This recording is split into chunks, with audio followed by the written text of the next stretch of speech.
Abra a sua Bíblia aí no Evangelho de Marcos, capítulo 10, a partir do verso 46. Esse é um texto muito conhecido, eu já ministrei esse texto aqui nessa nova caminhada nossa, nessa continuação da nossa jornada, eu já ministrei aqui. Mas eu quero compartilhar de novo, revisitar esse texto aqui. Marcos 10, a partir do verso 46, mas vamos orar. Pai, nós queremos te agradecer pela oportunidade e o privilégio que temos de meditar na Tua Palavra. Fala conosco, Senhor, torna o nosso coração como terra fértil para receber a Tua Palavra. Que nada venha impedir agora, Pai, a ação da Tua Palavra. E que ela não volte vazia, como ela própria se declara, como o Senhor declarou a partir dela própria. Em nome de Jesus, amém. Amém? Então, Marcos 10, 46, o título para nós é As Curas do Cego Bartimeu. Então ficou até estranho, porque as curas e não a cura do cego Bartimeu, mas eu coloquei as curas e você vai entender porque a partir do desenvolvimento da nossa reflexão. Diz assim: então chegaram a Jericó, quando Jesus e seus discípulos, juntamente com uma grande multidão, estavam saindo da cidade. O filho de Timeu, Bartimeu, que era cego, estava sentado à beira do caminho pedindo esmolas. Quando ouviu que era Jesus de Nazaré, começou a gritar: Jesus, filho de Davi, tem misericórdia de mim. Muitos repreendiam para que ficasse quieto, mas ele gritava ainda mais: Filho de Davi, tem misericórdia de mim. Jesus parou e disse: chame-no. Chamaram o cego. Ânimo, levante-se, ele está chamando. Lançando sua capa para o lado, de um salto, pôs-se em pé e dirigiu-se a Jesus. O que você quer que eu lhe faça? Perguntou-lhe Jesus. E o cego respondeu: Mestre, eu quero ver. Vá, disse Jesus, a sua fé o curou.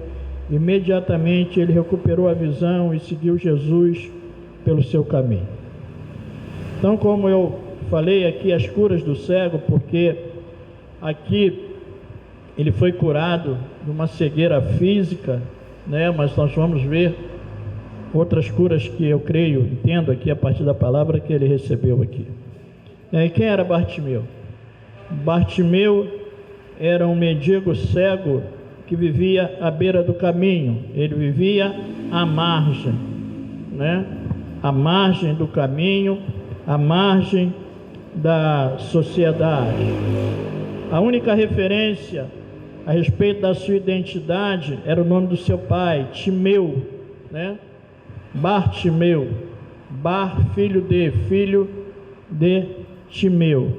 E aí há controvérsia com relação ao significado do nome de Timeu. A Bíblia não relata aqui, não dá detalhes acerca dele, mas um historiador judeu, Flávio Joséfo, um grande pesquisador, né, juntamente com outros, segundo a pesquisa dele, Timeu era um general romano e ele acabou perdendo todas as posses que ele tinha. Depois se tornou comerciante, se aposentou, ele perdeu tudo que ele tinha e ficou na pobreza.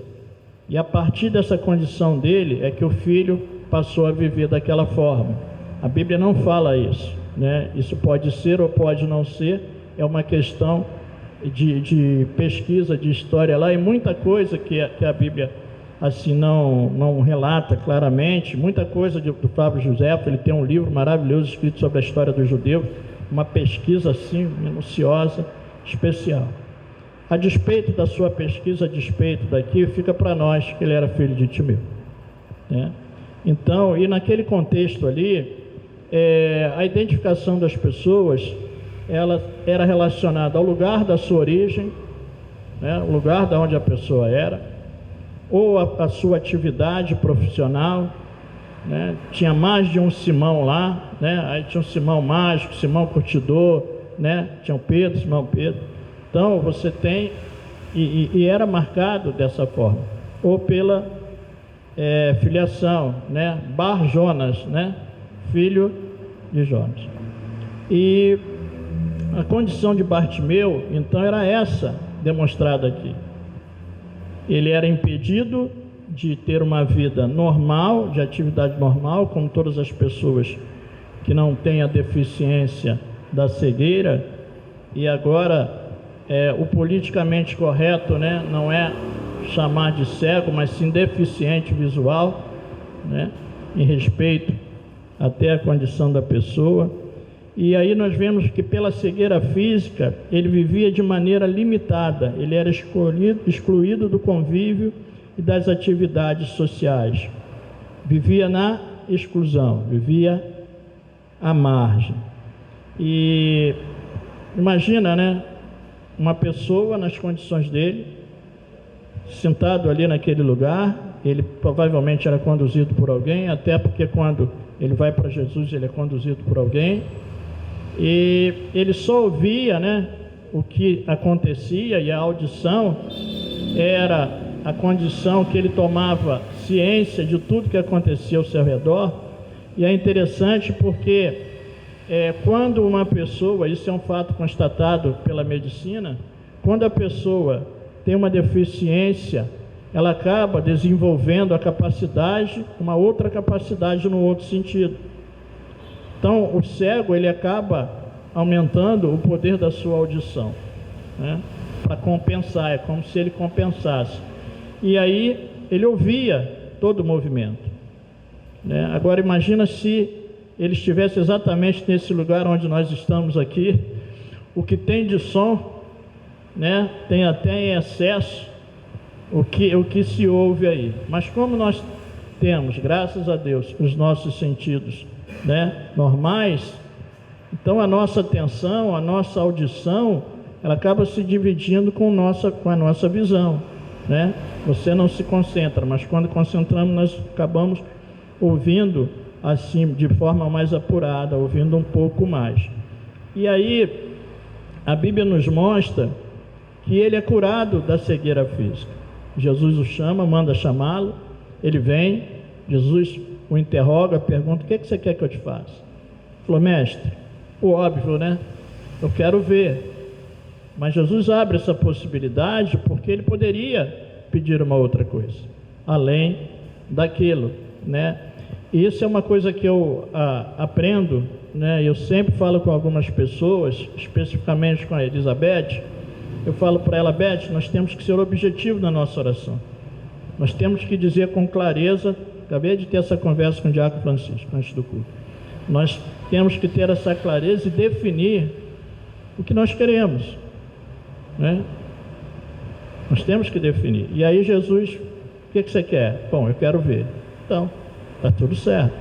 E a partir daí a visão dele é recuperada. Então a sua cura física possibilitou a Bartimeu ter uma nova vida, libertou Bartimeu daquela limitação que a sua cegueira causava, né? E aí ele tem uma nova condição. No verso 49 diz assim: Jesus parou e disse: chame-nos. Chamaram o cego: ânimo, levante-se, ele está chamando. Lançando a sua capa para o lado, de um salto pôs em pé e dirigiu-se a Jesus. O que você quer que eu lhe faça? Perguntou-lhe Jesus. O cego respondeu: mestre, eu quero ver. Vá, disse Jesus, a sua fé o curou. Imediatamente ele recuperou a visão e seguiu Jesus pelo caminho.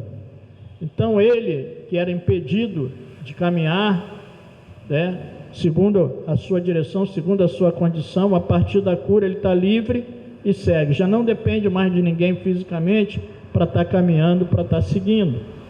Então essa cura possibilitou para ele uma nova vida física, uma nova vida social, que aí ele é reintegrado, é integrado ali na condição de normalidade. Então essa é a cura principal que nós podemos ver aqui. Eu digo principal em termos de estar explícito aqui que ele foi curado de uma cegueira física, mas tem mais cura aqui que eu vejo. Por isso que eu coloquei as curas, porque ele foi curado de uma cegueira espiritual, e essa é a pior cegueira. A pior cegueira que o homem pode ser acometido é da cegueira espiritual. E a exclusão, dona Cláudia, que a cegueira espiritual ela provoca, é pior do que a cegueira social. E aí, nessa cegueira espiritual, né, a pessoa ela fica separada de Deus, excluída de Deus. E por essa cegueira, ela acaba tendo práticas que a afasta cada vez mais de Deus, dentro dessa cegueira espiritual. No verso 47, diz assim: quando ouviu que era Jesus de Nazaré, começou a gritar: Jesus, filho de Davi, tenha misericórdia de mim. Muitos repreendiam para que ficasse quieto, mas ele gritava ainda mais: filho de Davi, tenha misericórdia de mim. Quando ele faz essa declaração, quando ele clama por Jesus, identifica Jesus como filho de Davi, ele está se referindo ao Messias, ao Salvador. Ele está falando do Salvador. Então, eu entendo que ali naquele momento, Reinaldo, o seu entendimento espiritual ele é aberto. Ele não só identifica, como ele reconhece Jesus como Salvador. E aí ele é curado de uma cegueira espiritual. Ele poderia até ir lá e não ser curado da cegueira física. Muitos cegos, né, podem não ser curados. Muita enfermidade pode não ser curada. Mas a pessoa ser salva. Ao contrário de 10 leprosos que Jesus curou e somente um voltou. E aí nós vemos aqui, quando ele clama, filho de Davi, e ele reconhece, né, que é o Messias, o Salvador. Agora imagina a agonia, quando ele escuta, e como ele clamava, os gritos dele, e o texto diz que as pessoas mandaram ele calar, aquietar, mas ele gritava ainda mais: filho de Davi, tenha compaixão de mim. E aí, quando ele identifica, ele reconhece, né, e como Messias, e aí é o caminho, é o processo da salvação, porque a salvação só o Messias, só Jesus.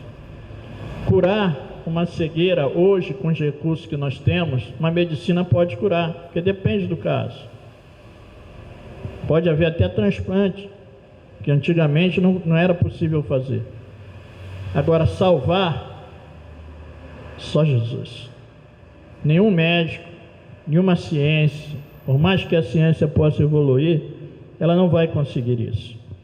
E aí é interessante que quando ele é curado da cegueira espiritual, né, ele nasce de novo, ele é regenerado, é restaurado. Então Jesus não restaura só a sua visão, Jesus o restaura espiritualmente. E lá em 2 Coríntios 5,17 nos diz que aquele que está em Cristo é nova criatura. Então tem a possibilidade de recomeçar, de ter uma nova vida espiritual. E aí acontece uma coisa muito interessante, porque ele que vivia à margem da sociedade, quando ele reconhece, depois ele segue Jesus, ele é incluso naquele povo que caminhava com Jesus, com os discípulos de Jesus, e ele passa a fazer parte do povo de Deus. 1 Pedro, capítulo 2, do verso 1 ao 10, nós vamos ver o que a palavra do Senhor nos fala aqui.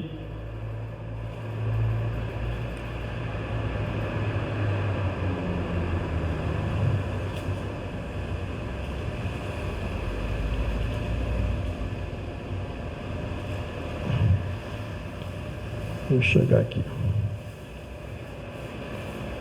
1 Pedro,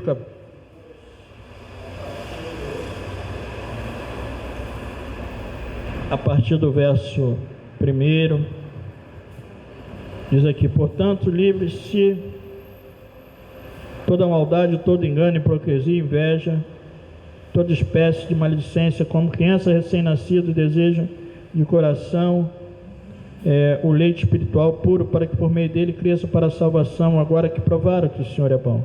À medida que se aproximam dele, a pedra viva, rejeitada pelos homens, mas escolhida por Deus e preciosa para ele, vocês também estão sendo utilizados como pedras vivas na edificação de uma casa espiritual, para serem sacerdócio santo, oferecendo sacrifícios espirituais aceitáveis a Deus, por meio de Jesus Cristo, pois assim é dito na Escritura: eis que põe em Sião uma pedra angular, escolhida e preciosa, e aquele que nele confia jamais será envergonhado.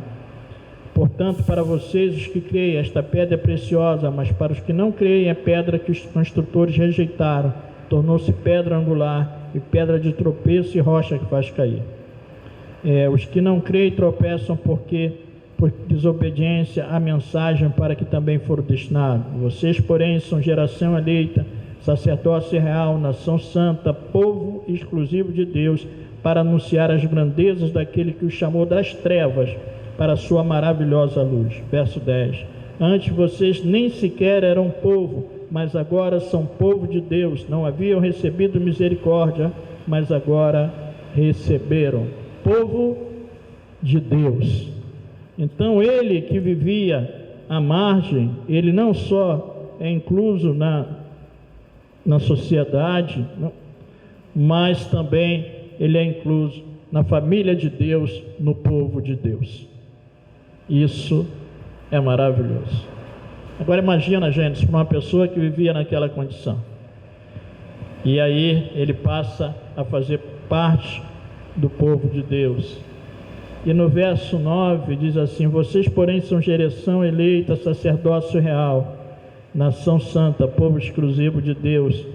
São geração eleita, sacerdócio real, né? Isso aqui é de uma profundidade muito grande, porque a condição da lei, a condição lá em Levítico, e também é falado em Deuteronômio, e eu não vou lá para abrir, para a gente não alongar a mensagem, mas Deus orienta Moisés para que falasse com seu irmão Arão, de qual a família foi escolhida para o sacerdócio, e Deus dá uma orientação sobre aqueles que tivessem algum tipo de defeito, eles não poderiam exercer o sacerdócio. E entre esses defeitos estava a cegueira. E aí ele não poderia, né? E é muito interessante que ainda diz que ele poderia comer sacrifício, mas ele não poderia oferecer. Ele teria uma limitação. E aí, quando Jesus o alcança, né? E aí Jesus vem para cumprir o sacrifício de uma única vez. E aí, quando Jesus faz isso, Jesus possibilita a esse homem que pela lei ele jamais poderia exercer o sacerdócio, ele o torna sacerdote. Isso é para além de uma cura física, Reinaldo. Isso é muito profundo, isso é para além. E aí interessante, quando Pedro e João vão entrando no templo, né, chamada Formosa, às 3 horas da tarde, lá no horário da oração, que o homem pede, né, que o homem pede esmola, e Pedro fala para ele: ó, olha para nós, olha para mim, não tenho ouro nem prata, mas o que eu tenho lhe dou, em nome de Jesus Nazareno, levanta e anda, né? E aí aquele homem que estava na porta do templo, Reinaldo, pela sua deficiência, ele jamais poderia chegar naquele lugar lá. Mas quando Pedro e João o curam, né? Quando Pedro e João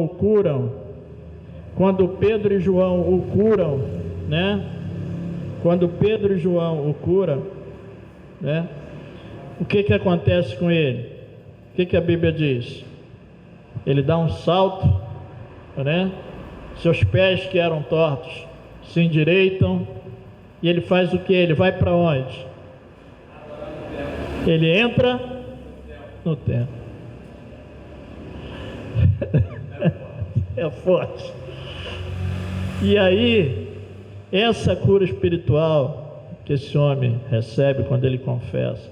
Você vê como que Jesus muda uma condição dele, e no 52, né, ele diz lá, a sua fé o curou, imediatamente ele recuperou a visão e seguiu Jesus pelo caminho. Tem uma outra versão, em um dos outros evangelhos, diz que ele foi jubiloso, ou seja, celebrando, comemorando. E aí, ele agora, né, ele continua filho de Timeu, mas agora ele é filho de Deus. João 1,12, não precisa abrir, nós conhecemos de cor e salteado, né, esse texto de João aí, né, veio para os seus, mas os seus não receberam, mas a todos que o receberam, deu-lhes o poder, ou dependendo da versão, direito de serem feitos filho de Deus. E aí, se esse homem, se esse cego da Ana Cláudia, seu Egico, ele vivia à parte ali, como filho de Timeu, esmolando ali, nesse encontro que ele tem com Jesus, ele passa a ser, Beth, filho de Jesus. Perdão, filho de Deus por meio de Jesus. Olha o alcance desse encontro com Jesus. Então não importa, Sueli, a nossa filiação, nós já falamos aqui sobre a genealogia, não importa, né, a nossa origem, mas esse encontro, esse novo nascimento, nos possibilita tornados filhos de Deus e desfrutar dessa paternidade, Sueli, que é especial, é ter esse pai que cuida das nossas vidas aí, 24 horas por dia, esse pai que nos ama. Imaginou a dignidade? Filho de Deus. Imagina aí a transformação para a vida dele. E é interessante porque João no capítulo 3, no verso 16, nós conhecemos também, né? Deus amou o mundo de tal maneira que deu seu Filho único, unigênito, para que todo aquele que nele crê não pereça, mas tenha a vida eterna. E aí, nesse pacote, nessa cura, Bartimeu recebe a vida eterna, Francisco. E aí, rei, ele que ficava ali esmolando, certamente muita gente passou ali, deu muita coisa a ele de recurso, mas estava passando ali alguém que tinha muito mais do que ouro e prata, que tinha muito mais de benefícios materiais, gente. Tinha muito mais. Tinha para ele a salvação, que é o bem mais precioso que um homem pode receber, Beth. Por isso que a palavra nos diz que o que adianta o homem, rei, ganhar o mundo todo, toda a riqueza do mundo ele acumular para si, e perder a salvação. E aí isso fala conosco da possibilidade que Jesus dá às pessoas, e aquilo que aconteceu conosco que estamos aqui. Você foi salvo, meu irmão. Eu fui salvo. Você sabe o que é isso? Receber a vida eterna e receber uma nova vida, porque Bartimeu recebe ali uma nova vida no tempo presente da sua existência ali, espiritualmente falando agora, não socialmente, e também a vida eterna, Francisco. Não é só o presente, é o futuro. É garantido não só presença, mas o futuro. E aí, quando o homem, Beth, ele é cego espiritual, né? Ele, por essa cegueira espiritual, por ele não reconhecer Jesus como Salvador e ficar privado, ele fica privado desses benefícios, ele fica separado. Ainda acontece uma coisa como complemento ruim, porque ele, além de ficar separado, dona Cláudia, dos benefícios que ele pode receber de Deus, ele ainda tem práticas que trazem maldição para a sua vida. Ele, além de não receber os benefícios de Deus, ele ainda recebe, vou usar esse termo aqui, os prejuízos, a maldição do diabo e do pecado. Porque ele tem práticas que trazem maldição para ele.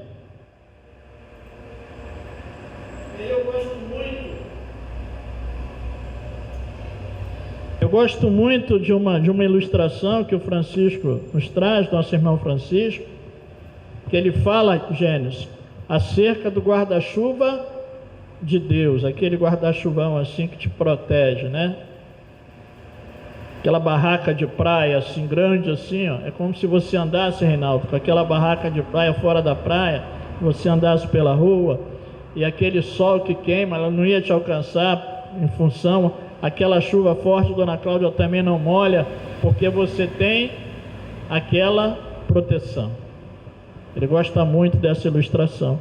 Então, quando nós somos curados de uma cegueira espiritual, como o homem é curado de uma cegueira espiritual, e ele passa a fazer parte do povo de Deus, se torna filho de Deus, é como que se ele tivesse, essa cobertura sobre ele.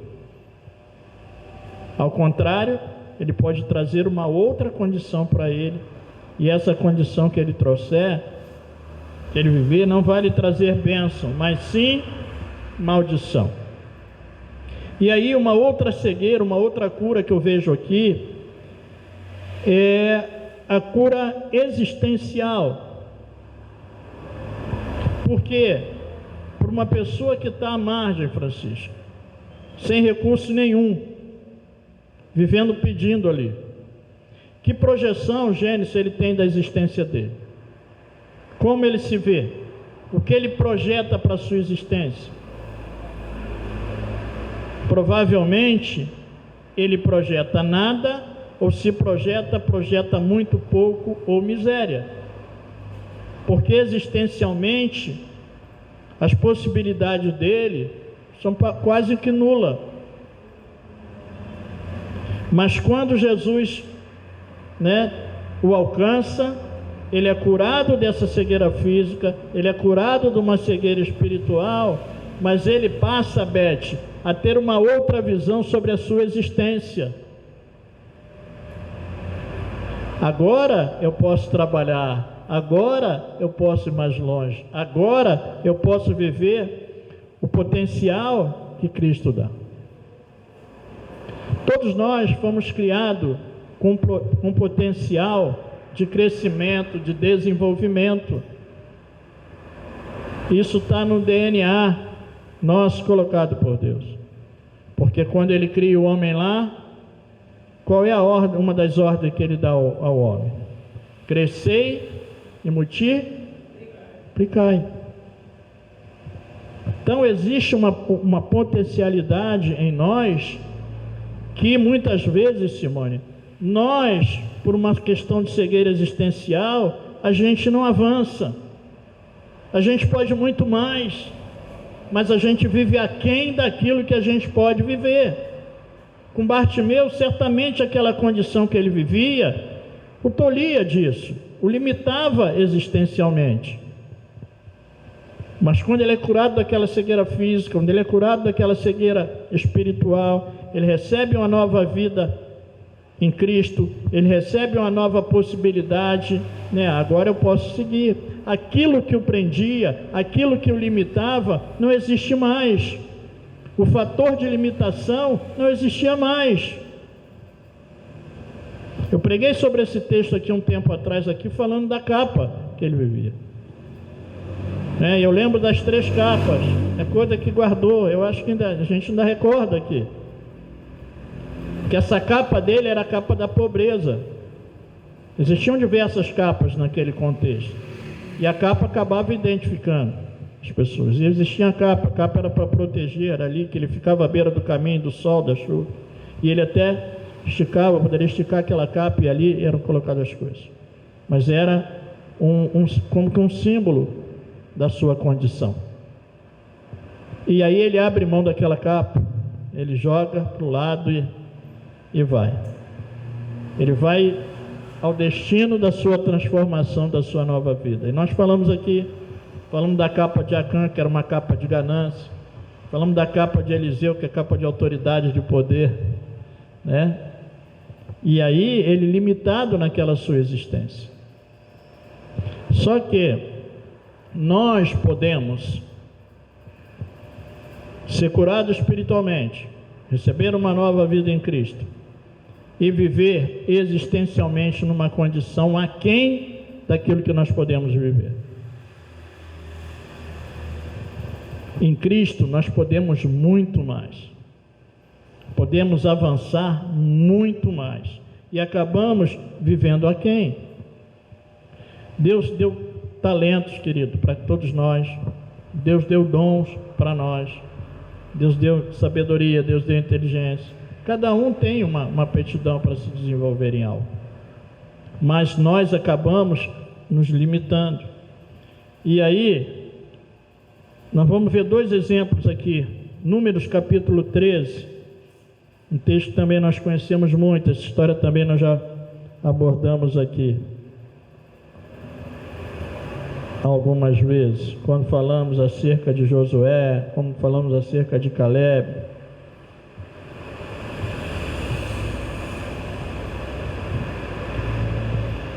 Números capítulo 13, a partir do verso 26.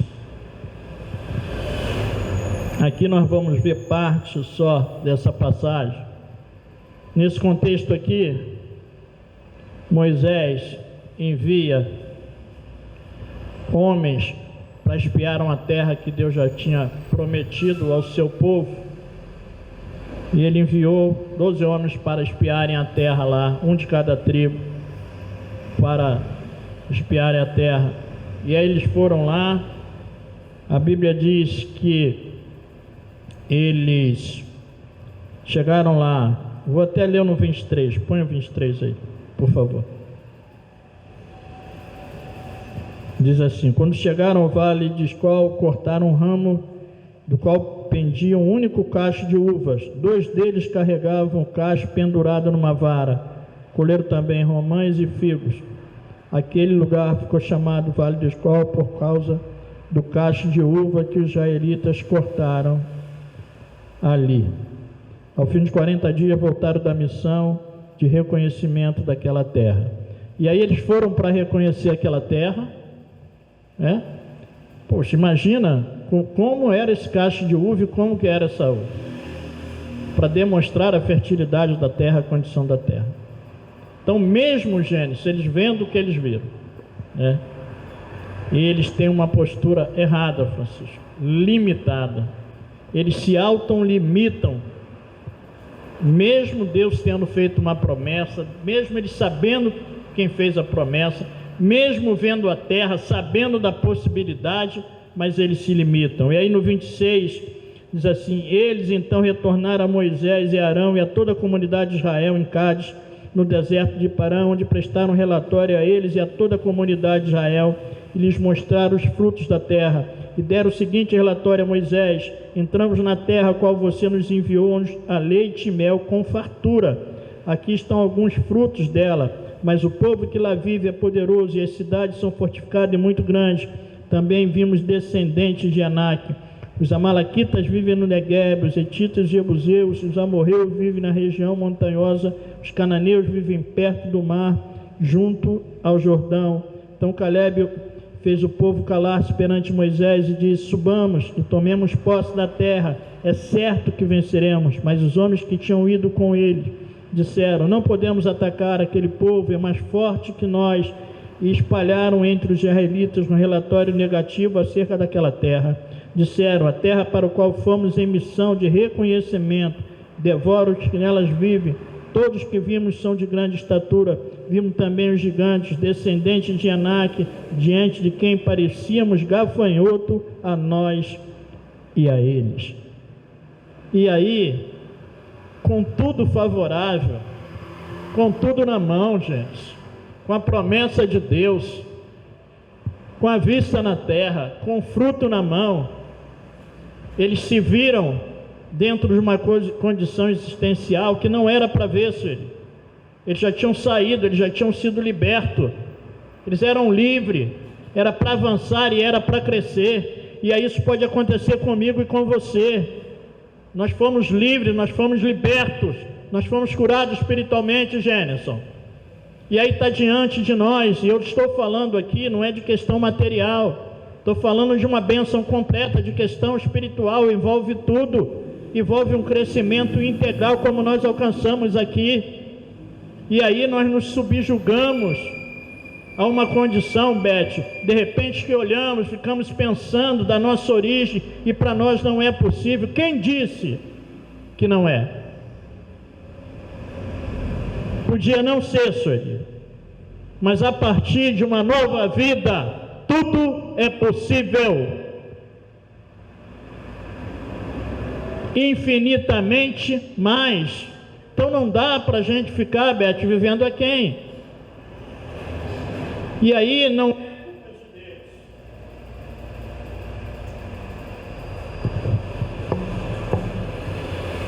é a culpa de Deus, a culpa é nossa, a culpa era deles, porque o que aconteceu lá? Obrigado. O que aconteceu lá? Foi Deus que os impediu de seguir? Foi Deus que deu aquela visão a eles, Reinaldo? Não. Aquela decisão, aquele sentimento, foi Deus que colocou lá?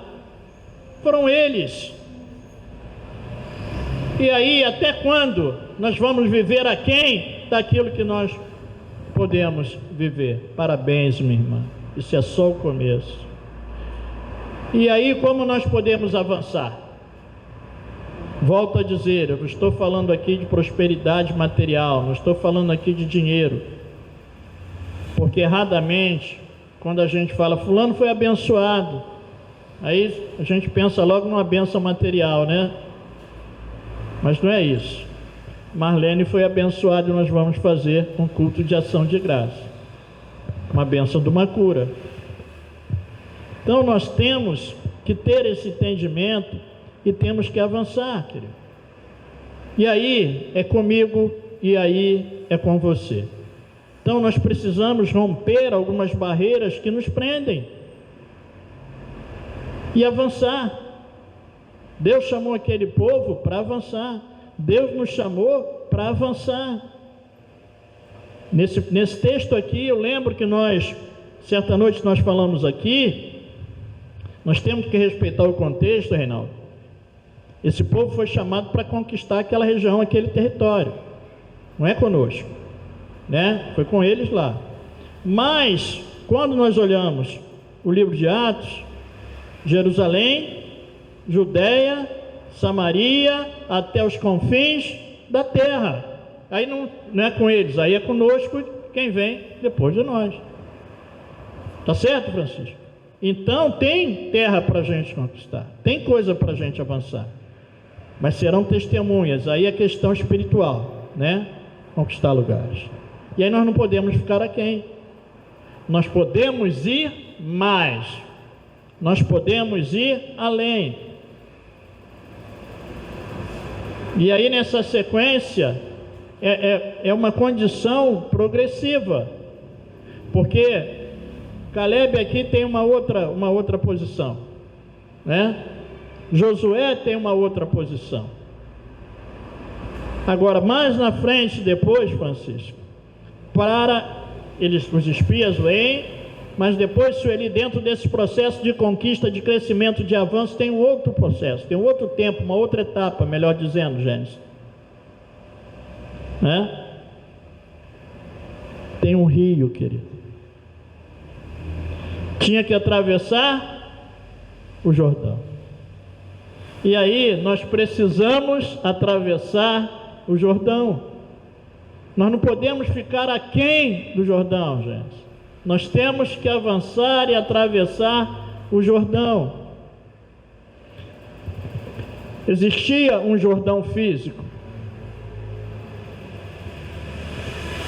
Eu creio e entendo que assim como existia e existe um Jordão físico, existe um Jordão espiritual que nós precisamos avançar. E aí não podemos ficar aquém. E aqui era conquista, aqui tinha a ver com questões espirituais. Nós precisamos avançar. É tempo de atravessar o Jordão.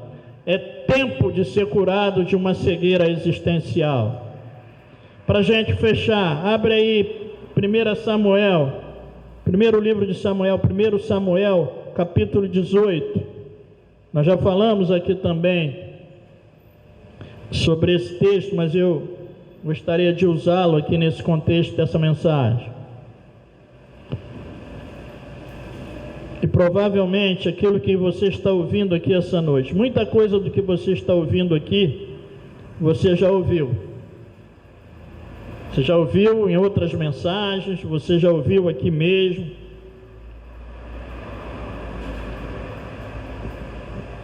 Primeiro livro de Samuel, capítulo 18, a partir do 17, Simone, por favor.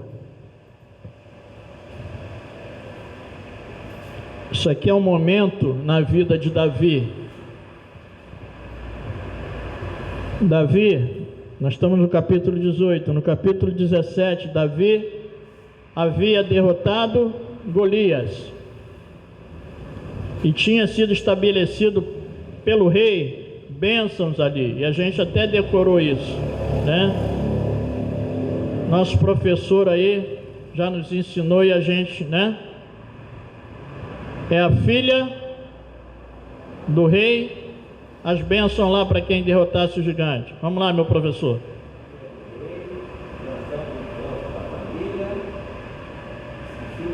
Como lá de riquezas, né?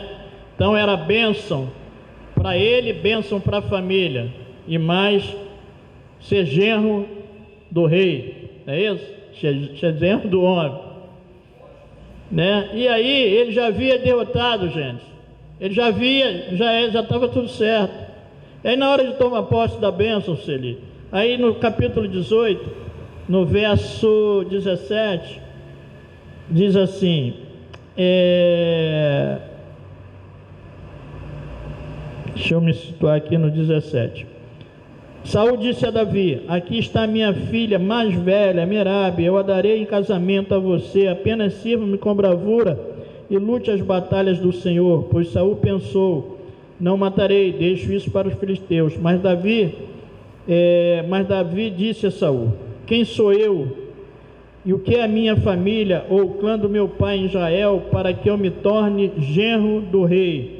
Por isso, quando chegou a época de Merabe, a filha de Saul, ser dada em casamento a Davi, ela foi dada a outro, a Adriel de Meolá. Mical, outra filha de Saul, gostava de Davi, e quando disseram isso a Saul, ele ficou contente e pensou: eu darei a ele para que ela sirva de armadilha, fazendo cair nas mãos dos filisteus.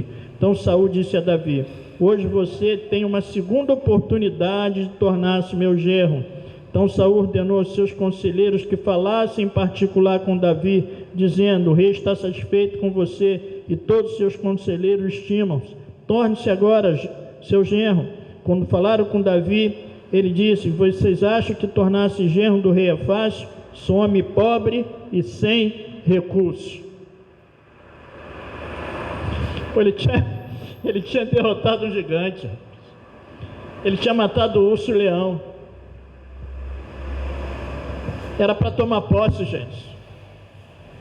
E aí, o gigante que estava prendendo e precisava ser derrubado, Celi, não estava fora, estava dentro dele. E aí uma coisa que eu aprendo aqui, dona Cláudia: esses gigantes externos, gente, Deus, ele derruba. Como ele falou: olha, o urso e o leão, Deus me deu, foi Deus que derrotou. Foi, Reinaldo? Esse gigante Deus também vai me dar, vai ser como um deles.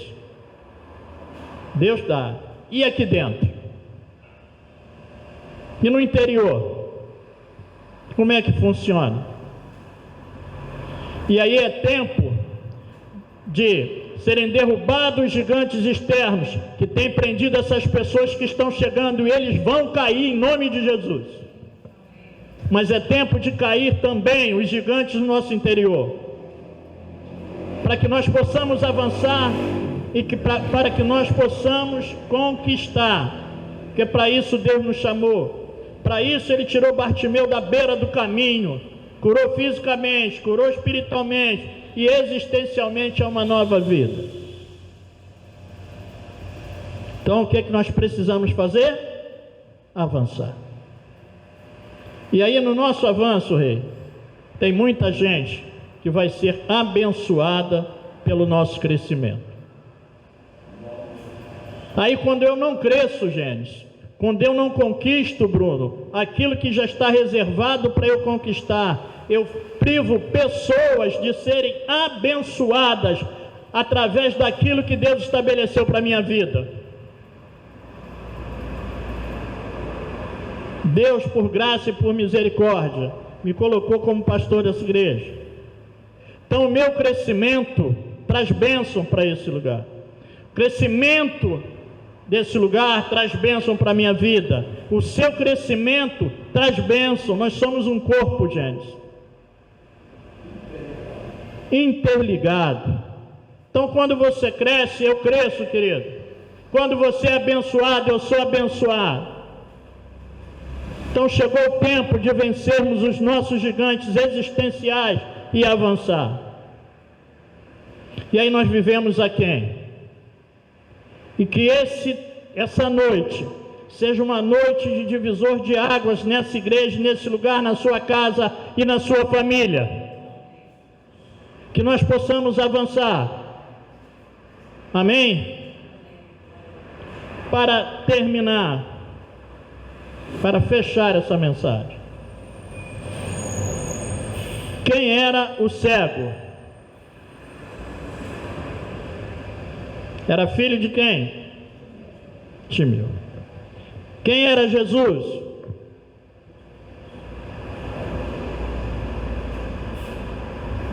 Qual é a primeira referência que Bartimeu dá? Filho de Davi. Quem era Davi? Era o rei de Israel. Querido, isso é lindo. Isso é lindo e é profundo, dona Cláudia. O filho do rei de Israel, que na realidade era mais que isso, era o filho de Deus. Ele para o filho de uma pessoa que você nem consegue identificar, ele para o mendigo.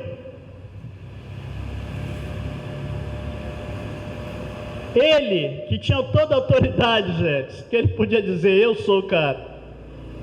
Ele estava acima. Filho de Davi, filho de Deus, rei sobre todos.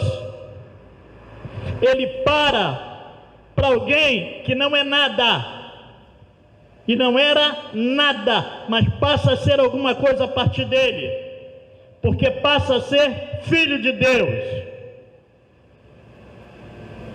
Nós, como filhos de Deus, não podemos passar e deixar à margem, independente, Beth, da condição. Isso Jesus nos ensina aqui. O rei parou. Qual rei pararia? Será que Saul pararia na sua arrogância, na sua vaidade? Será que as autoridades mais constituídas, cheio de poder, cheio de riqueza, cheio de orgulho, pararia, rei? Será que um homem cheio de vaidade, cheio de si, de autoridade, achando que é o Todo-Poderoso, vai parar? Mas Jesus parou. Jesus parou e trouxe aquele homem. E aí, como filho de Davi, tem uma referência especial, porque tudo que a gente vê no Antigo Testamento são sombra, aponta para Jesus, tudo aponta para Jesus.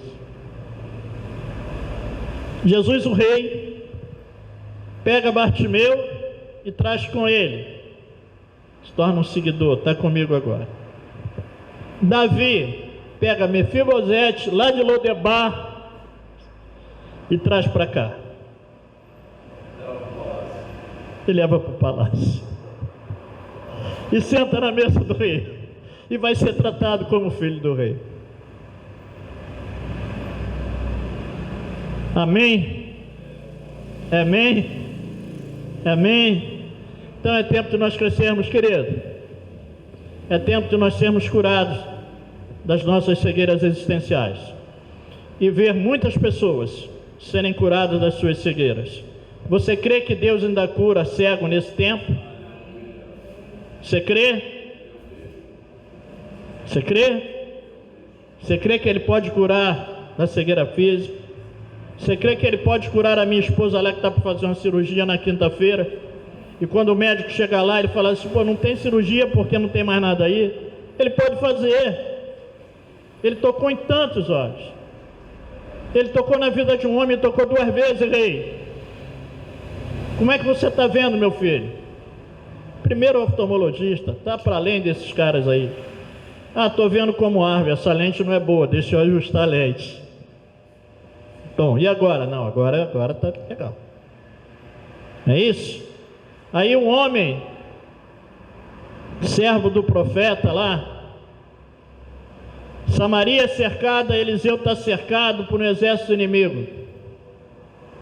E aí o moço vai pegar água lá fora, rei. Eu gosto dessa história, eu amo essa história. E aí ele vai lá e vê um exército inimigo, gente, ó. Ele volta, a dona Cláudia, lá para o profeta e fala assim, meu senhor, deu ruim. Ó, está assim lá fora. Ai, meu pai, o que nós vamos fazer? Ai, meu senhor, e agora? E as pernas, rei, como é que está? Como devia estar? Eliseu falou, calma, meu filho, o maior está em nós do que está nele. Aí falou assim, senhor, abre os olhos do moço. E aí você conhece a história, eu amo essa história. Ele impôs as mãos, e o que aconteceu?